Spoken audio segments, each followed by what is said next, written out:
Exit poll मधून नेमका कोणाचं सरकार यावेळेस आता देशामध्ये येणार आहे याविषयीची उत्सुकता आहे आणि त्याविषयीचे प्रत्येक अपडेट आपण लोकशाही मराठीच्या माध्यमातून घेत आहोत। आपल्यासोबत विश्लेषक आहेत, अभ्यासक आहेत, ज्यांनी लोकांसमवेत जाऊन चर्चा केलेली आहे, लोकांचं मत नेमकं काय आहे ते जाणून घेतलेलं आहे, ते आपण त्यांच्याकडून जाणून घेतोय। त्यांचा अभ्यास काय सांगतोय, विश्लेषण काय सांगतंय तेही जाणून घेतोय आणि लोकांचं मत काय आहे, लोकांचा पोल काय आहे तेही आपण या ठिकाणी लोकशाही मराठीच्या माध्यमातून जाणून घेत आहोत। पण त्याच्या आधी ठाणे मतदारसंघ जो शिंदेंचा गड मानला जातो, या ठिकाणी नेमकी कशी लढत झालेली आहे, कोण उमेदवार होते, किती टक्के मतदान झाले ते आपण बघूयात ग्राफिक्सच्या माध्यमातून।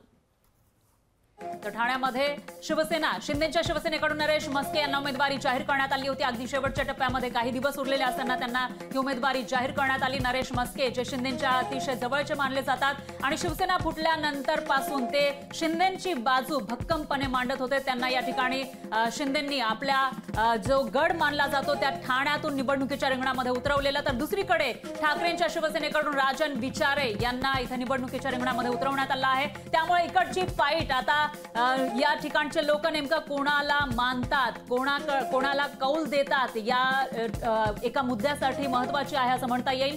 शिंदेची शिवसेना की ठाकरेंची शिवसेना, खरी शिवसेना नेमकी कोणाची हे ठरवणारी ही निवडणूक आहे असंही बोललं जातं आणि त्याच्यामध्ये मतदान नेमकं किती झालं आहे ते आपण या ठिकाणी बघू शकतो। 2019 साली या ठिकाणी 49.39% इतकं मतदान झालं होतं आणि आता 2024 साली मतदानाचा टक्का वाढल्याचं पाहायला मिळते। 52.09% इतका मतदान या ठिकाणी झालेला आहे। त्यामुळे आता हा जो वाढलेला मतदानाचा टक्का आहे तो नेमका कोणासाठी फायदेशीर ठरणार, कोणाला जास्त मतं मिळणार आणि ठाण्याचा खासदार नेमका कोण होणार याविषयी उत्सुकता शिगेला पोहोचलेली आहे आणि एक्झिट पोल आपण अगदी काही मिनिटांमध्ये बघणार आहोत। पण त्याच्या आधी इकडच्या लोकांना, ठाणेकर मतदारांना नेमकं काय वाटतंय, त्यांच्या मनातला खासदार कोण आहे ते आपण बघूयात।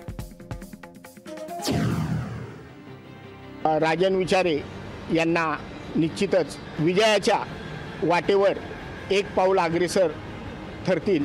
बिचारे सर, कहीं ना कहीं बिचारे सर का पल्ला भारी पड़ रहा है। नक्की कोण या लोकसभा मतदारसंघातून निवडून येईल हे अद्यापही निश्चित सांगता नाही येणार। ठाण्याचे विद्यमान खासदार राजनजी विचारे हे लीडनी येतील आणि खूप चांगल्या मतांनी विजयी होतील। बाजी कोण मारेल हा जर प्रश्न विचारला तर त्याचं उत्तर शिवसेना। लोकशाही मराठी ऐका, पहा, जागरूक रहा।